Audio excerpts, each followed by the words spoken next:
Welcome to Overwatch, and welcome to, well, another video about Eichenwalde. We're going to talk tactics. Do note that this is on the PTR and is liable to change. I wouldn't be surprised to see another flank route or two perhaps get snuck into this map, especially on the first and third points. We're going to be focusing purely on the offensive here. I'll do a defense video for Eichenwalde another time. I tried doing both in one video and it just became a sprawling monstrous mess, so let's focus on the attack. I'll also add a disclaimer. I'm going to make recommendations on various heroes for various stages of the map. Yes, there might be a time that you won playing something completely different and off the wall, but, well, that's Overwatch. If it was just a matter of putting square pegs in square holes and a win pops out, it'd be kinda dull. Still, let's begin. First point, I personally dubbed the village because, well, it's the village. Think of it as a single choke point approach leading into a donut formed around the initial bridge and the destroyed clock tower in the center of the courtyard. The offense is going to largely depend on breaking that first choke point, and you're going to want to use a few ultimates to do it. One thing to keep in mind is there is a way to come up on the other side of the choke point, and honestly it's a pretty damn good attack angle as well. The enemy does not have vision of you coming up the ramp and launching down through it, so it is actually a very solid attack path if you want a quick rush from a different angle. Expect a Reinhardt guarding that choke point and expect heavy spam going into it. Be prepared to give it back in kind. This first point is all about a rush to a fast ultimate combo in my mind, so get ready to go in when you have it and hit as hard as you can. Get some fast kills from that and snowball through to the courtyard. I advise either bringing a Reinhardt and a Zarya or a Winston and a Zarya. I've had a lot of success with Winston on this map. You can put a lot of pressure on the front line instantly, and combined with Zarya have a broad safety net. With the Zenyatta nerf coming in as well, he's a little bit stronger than he used to be. If you're running Winston, make sure to punish anyone on top of that bridge. That area is a bit of a trap in my mind for anyone who basically isn't Junkrat, as you'd probably be safer and just as effective down behind the defending tanks. So let's talk full picks. As normal, 2 supports, 2 tanks and 2 damage dealers would be ideal. I'd suggest running either Reinhardt Zarya or Winston Zarya. You want the barrier to spearhead your approach. Just be careful if you're running Reinhardt Zarya and they're running Reinhardt Roadhog, your barrier is going to drop first because, hey, they have a Roadhog, that's what he does, so be ready for that. While D.Va on attack does open up a cute flank route where you can go up and over the buildings and can pull attention away, personally I'd still favour bashing down the front door. The bomb is so easy to dodge with all the cover around, builds too slowly, and you want the power of the other crowd control-y tank ultimates. A lone D.Va on the point against a prepared team isn't really going to do much except for give them more ultimate, to be honest. For support, Lucio will be infinitely useful. Speed boost is going to get your team around the corner and right into the enemy team while taking minimal damage. Second support is pretty much open. I'd be tempted to say Zenyatta just because you're going to get huge value out of Transcendence more than out of a Resurrect. Resurrecting in the choke is just an invitation for further disaster. The exception there is if you run a Pharah, and we'll talk more about Pharah in a second. The extra damage can really blow things open. Ana remains kind of gimmicky, but the clusterfuck of line of sight gives you no good angle for healing on attack, and you'll be constantly body blocked by your own allies.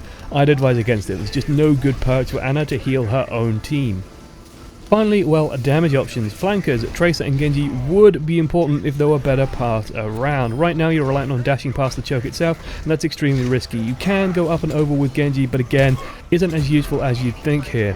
Personally, I like straight damage options here, using Pharah, McCree and Soldier, especially just to blow down the enemy tank line and forcing with a speed boost. Pharah, I highlighted earlier, she can cause problems by making the top of the bridge inaccessible for the enemy team, knockback and damage.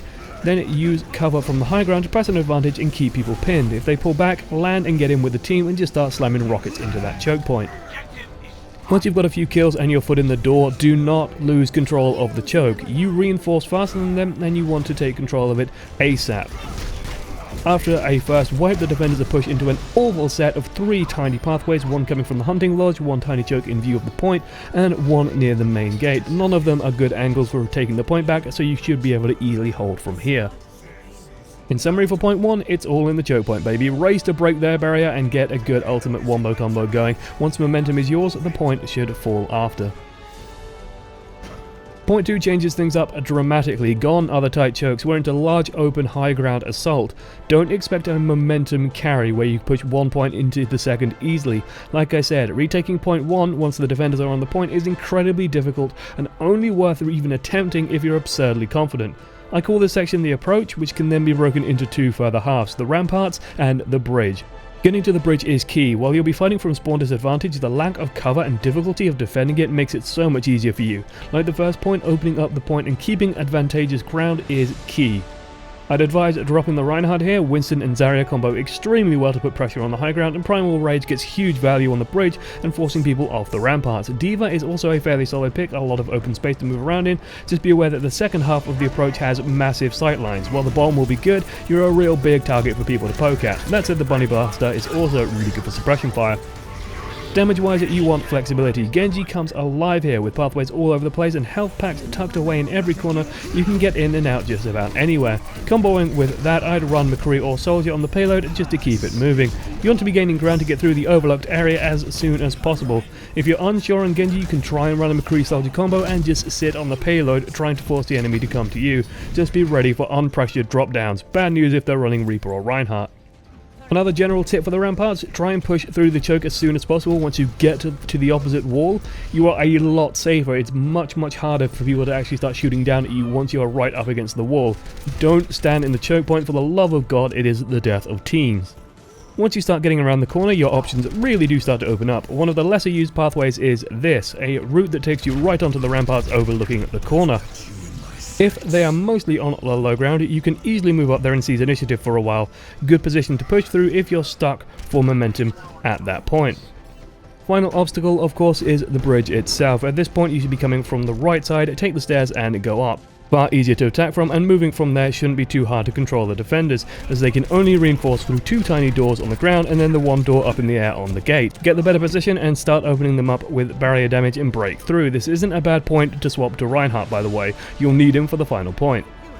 Because, oh lord, the final point is a bitch on this map. Your standard Overwatch S-curve shape, attacking into an area flanked by high ground with a few flanking routes. Similar to the first point, getting to the corner isn't too tough. Use your own high ground and push back on the enemy team. After that, you're looking to wombo combo the other side down. A clean team wipe, usually off the back of a Graviton Surge.